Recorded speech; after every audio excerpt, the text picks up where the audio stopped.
We continue our conversations here in Davos, and as I've been mentioning, the energy crisis is currently top of mind. Joining us now to talk about what the road ahead looks like, not just for the overall energy basket, but more importantly for the gas markets in specific, the head of the AG&P Group, Joe Sigelman, joins us now. Joe, thanks very much for joining us here at Davos 2022. Let me start by getting a view from you on the current energy crisis. It's a complex and challenging situation, and it's likely to get worse before it starts to get better. What do you make of things?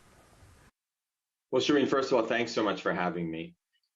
We're at a revolutionary point in the energy industry, and there's a lot that's going on as we speak. But actually, there's a huge amount of gas in the world. The issue is that where the infrastructure isn't in place right now. And so there's an opportunity now, and everyone's trying to figure out how we can bridge this gap. And so there are a variety of technical solutions to expedite the infrastructure coming in, and not just terminals, LNG terminals to bring LNG, but also city gas to move LNG by trucks, by pipelines, and so on. And so over the next period of time, there's going to be a lot of work to make sure that different countries in the world have energy security, have that mobility of security that LNG provides, because all LNG tends to be very standard.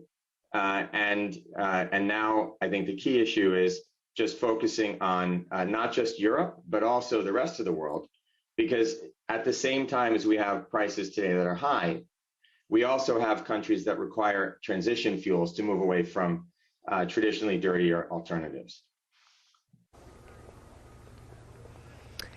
Joe, you're absolutely right when you point out that prices are high. In fact, at $35 per MMBTU, do you see a further escalation as far as prices are concerned, given the supply-demand dynamics?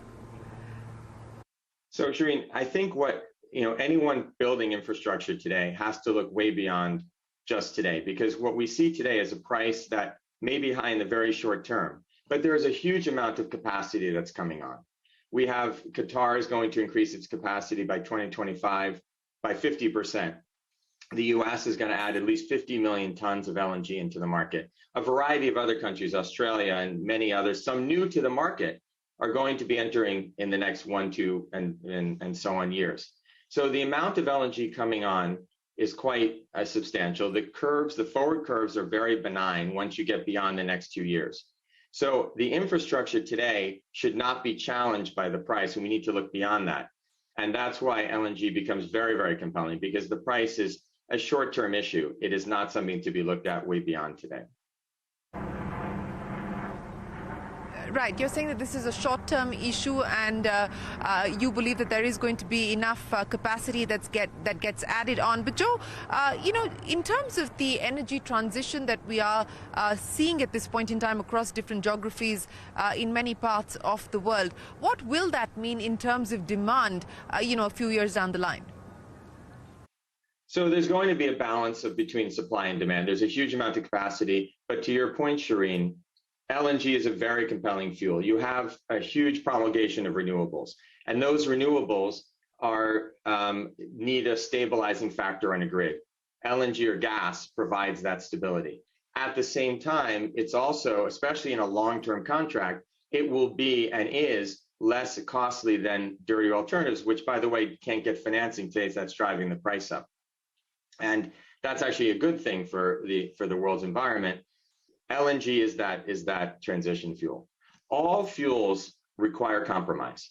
All fuels hydropower has droughts, solar takes up farmland, wind can be noisy or unsightly, or everything. So the job of someone trying to create the perfect grid for a country is to find the balance, the right optimization of all of these compromises. And LNG, especially when you're talking about important countries that have pollution issues and so on, very quickly can come in, terminals, city gas, servicing homes, industry, commercial establishments, and have a giant impact on cleaning up air, reducing pollution, and these things can happen very quickly. In India, for example, AG&P has concessions that cover about 8% of the country. And we're now opening up 2 new CNG stations every 3 days. we're building 12 kilometers of pipeline every day. By the end of this year, we'll have 1,000 new homes connected every day, and by next year, 3,000 homes every day. So even in a country like India, the size of India, there's so much exciting things going on. It's a great case study for how you can clean up an environment and do so very quickly.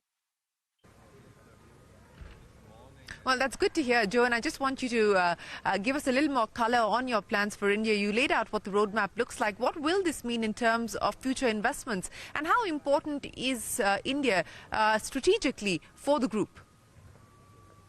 Yeah, so AG&P develops terminals and the city gas networks. For example, we have a terminal opening up in the Philippines in the coming few months and a downstream network from that.